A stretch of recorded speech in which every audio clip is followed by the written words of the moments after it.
شیخ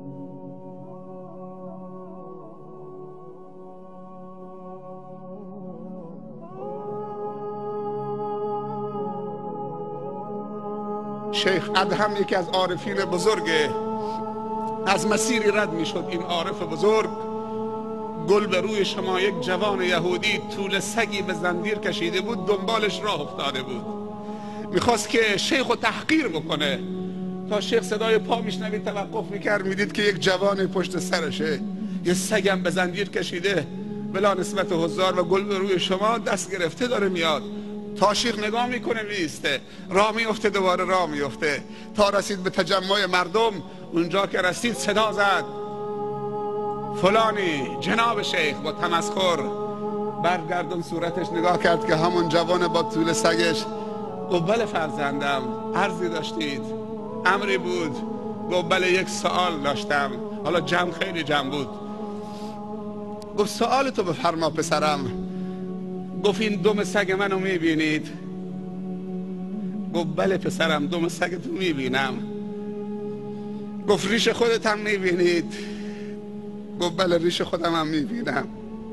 گفت سوالم اینه، دم سگ من بهتره یا ریش تو؟ کدوم یکی بهتره؟ دم سگ من بهتره یا ریش تو؟ اگر این سوال امروز از یه ملای عادی بکنن چی میشه؟ اگه قدرت داشته باشه چشماشو در میاره، اگر گذشت بکنه از روی عاجزی و ناتوانیه. گفت ببین پسرم، علما چقدر برکتن. گفت ببین پسرم، ما یه قاعده داریم، اگر ریش من خدایی باشه، ریایی نباشه، روز قیامت خودم و ریشم تو بهش باشه، ریش من از دم سگ تو بهتره. اما اگر ریش من خدایی نباشه،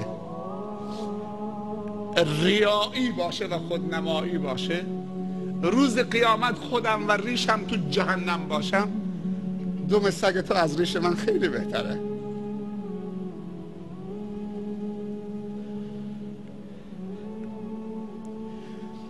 خدا دوستی و خدا طلبی در اعمال و در رفتار آدم و زینت میبخشه. زینت هر انسان مسلمانی اخلاصه و این که خدا و دستورات خدا و برنامه های خدا و رسول خدا صلی الله علیه و سلم از هر امری براش عزیزتر باشه، دوست داشتنی باشه. وقتی این جمله با این ادب گفت، جوان سرش انداخت پایین، شرمنده شد.